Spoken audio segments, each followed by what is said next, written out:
Mga estudyante, nakita ko dyan sa kalsada. Magkakasama sila mga estudyante, nagtatawanan, nagbibiruan, habang tumatawid.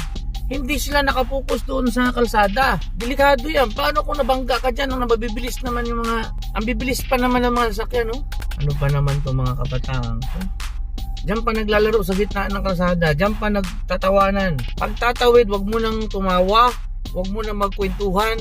Wag mo nang magharutan. Tawid lang muna. Tingin muna sa kaliwa, tingin muna sa kanan bago kayo magharutan, magtawanan, magbiruan. Kasi delikado yan. Kapag tumaang kayo dyan sa kalsada, paano kung nabangga kayo dyan?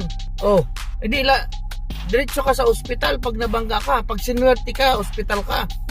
Pag nabangga, paano kung minalas ka?